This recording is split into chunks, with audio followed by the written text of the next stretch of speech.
don't leave your home. Because you know what? When those companies say they have your mortgage, unless you have a lawyer that can put his finger or her finger on that mortgage, you don't have that mortgage. And you're going to find they can't find the paper up there on Wall Street. So I say to the American people, you be squatters in your own homes. Don't you leave. They're also looking for new things to do about it. Here and across the country. In Greensboro, the occupiers have started formal training for volunteers, like Lori Lanier, to examine the documents in new foreclosures, to look for signs that the bank has not got the right to kick that particular family out onto the street. You'll be trained to seek out evidence of fraud, including robo-signing. If the documents don't hold up to scrutiny, then the bank might not be able to foreclose, or the family might at least be able to get into a better position to negotiate an extension or a new payment plan or something. Already, Occupy Greensboro filled up its first fraud detection training. 35 regular Americans, just citizens, saying they are ready to dive into records at the county clerk's office to help some homeowner they maybe don't even know. And more North Carolina counties are asking for classes like this, too. Going after the banks by going through their paperwork turns out to be not that hard to do. Regular people can do it with a little training. And people want to do it. It's popular. People want to take these trainings and learn how to do this thing. It kind of makes you a mix between a geek and a save-your-house superhero. And the popularity of doing this, though, is in part because it works. These folks diving into bank records for signs of mortgage fraud, it is looking more and more like they may really be onto something. This is Jeff Thigpen in his office in Greensboro, North Carolina. He's the elected County Register of Deeds, which under normal circumstances is one of the most humble, little-noticed jobs in government, right? Jeff Thigpen's got Greensboro records going back to 1771. If you ask him, he will pull down the old books and show them to you.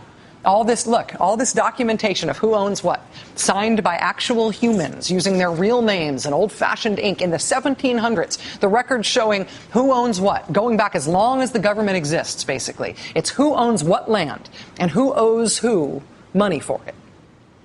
But Jeff, this county register, says he cannot be sure anymore who owns what in Greensboro, or who owes whom, or who has the right to kick anybody out of their house and into the street for not paying. Jeff Thigpen's little county register office in North Carolina went back through a few years of records, and they found, just for a few years, thousands of documents filed by big banks and mortgage companies in these document mills. Thousands of documents that Jeff Thigpen says look to him like forgeries. Like the companies that filed them just did not care. I can't make up my mind as to whether or not they're walking over me or they're just completely ignoring me, and both are pretty humiliating, It's just kind of take your pick. Which one is it? And except that now you can sue. Yes, we can sue. Last week, Jeff Thigpen's little county office took more than 24 big banks and mortgage companies to court. It's Jeff versus Bank of America, Jeff versus Wells Fargo. He says they wrecked 250 years of fair dealing in his county, and it's his job to fix it. Quote, this lawsuit seeks to have defendants clean up the mess they created. That's from paragraph 1. It is hard to put a legal case more plainly than that. Jeff Thigpen wants the court to appoint an investigator to go through the documents on people's houses, to find the mistakes, and to set things right. He wants the banks to clean up the mess he says they have made for his office. The mess they have made in his county by making a mockery of the legal paperwork that you need to prove you own something in America. He says until the banks do that, the people of his county cannot buy and sell property with any real confidence about who owns it. The records, he said, have been that corrupted by the banks. And, he says, the families kicked out of their homes, the bank documents that justified that, some of those documents, he says, may have been fraud.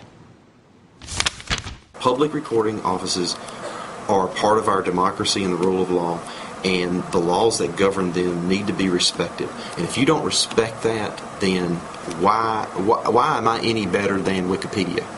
I mean, and if that's the case, Wikipedia would be better than me. Explain that. Well, I mean, at least on Wikipedia, you'll have multiple people trying to correct what's going on and get the story right.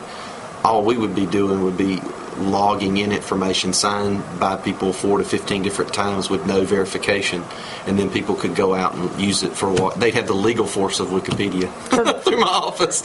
I mean, it's basically, if you don't get public recording offices right, you don't get the judicial system right. I mean, if these documents are certified from my office and used in court proceedings, if they are not right, it is a fraud on the court system, baby.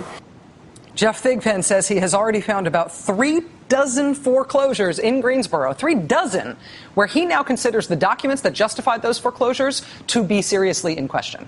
3 dozen Greensboro families put out on the street who maybe should not have been. What has happened in Jeff's office, this situation with thousands of documents that he says appear to have stuff missing or forged signatures, this same situation quite likely exists in every county in the United States. And if you look around, you will now see that lawsuits like this Greensboro one are popping up in Ohio and in Kentucky and in Oklahoma and in Massachusetts with the promises of more to come.